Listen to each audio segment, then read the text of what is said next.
Ada narasi yang bagus nih dari Perdana Menteri Singapura terkait screen time pada anak-anak.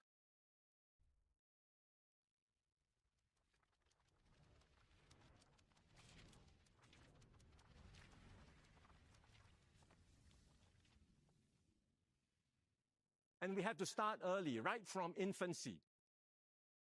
For infants and toddlers, the science is clear.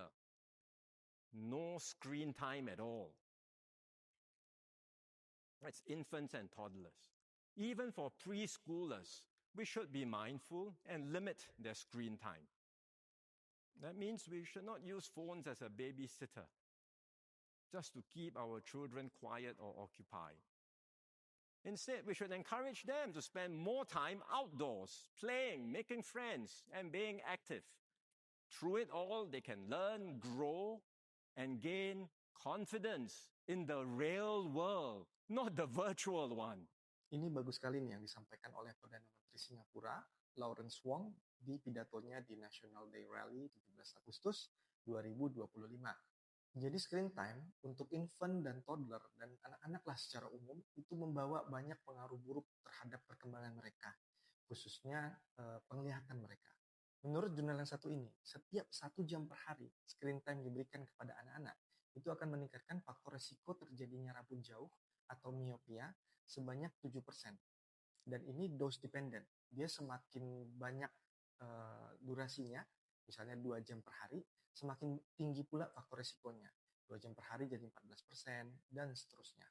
Untuk jurnal berikutnya ini, dia mengatakan kalau paparan blue light dari monitor digital terhadap anak-anak yang berkepanjangan itu meningkatkan faktor risiko terjadinya rabun jauh di beberapa tahun kemudian sebanyak 64%, terutama kalau penggunaan gadgetnya itu di malam hari atau suasana yang gelap.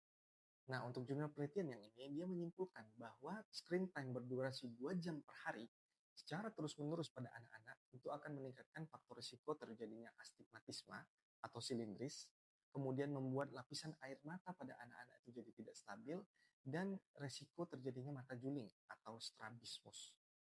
Dan masih banyak data objektif lain, bukti ilmiah lainnya yang mengatakan kalau screen time pada anak-anak itu membawa dampak buruk yang banyak untuk kesehatan matanya, baik jangka panjang maupun jangka pendek. Jadi miopia atau nama lainnya rabun jauh, mata minus atau nearsightedness itu punya 2 faktor risiko, yaitu faktor risiko internal dan eksternal. Faktor risiko internal itu ada ras, genetik, dan riwayat keluarga. Faktor risiko eksternal antara lain itu ada paparan monitor digital yang berkepanjangan, aktivitas yang melibatkan penglihatan jarak dekat seperti membaca misalnya, kemudian paparan sinar matahari, waktu yang dihabiskan di lingkungan outdoor, kemudian tingkat pendidikan, serta lingkungan tempat tinggal. Nah, yang bisa kita kurangi, yang bisa kita modifikasi itu adalah faktor eksternalnya kan. Jadi semakin kita kurangi screen time pada anak-anak kita, itu kita faktor risikonya untuk rabun jauh itu makin rendah untuk di tahun-tahun berikutnya. Ada guideline aktivitas anak yang diluncurkan oleh WHO di tahun 2019 yang secara tegas mengatakan kalau screen time pada anak-anak usia di bawah 1 tahun dan usia 1 tahun itu harus 0 jam per hari. Sama sekali nggak ada. Kemudian untuk anak-anak usia 2-4 tahun itu maksimal 1 jam saja. Dan lebih sedikit itu lebih baik. Kemudian Perdana Menteri Singapura ini juga mengajak orang tua untuk mendorong anak-anaknya main di luar rumah. Jadi beraktivitas, bermain di lingkungan outdoor itu sangat bermanfaat untuk perkembangan penglihatan pada anak-anak.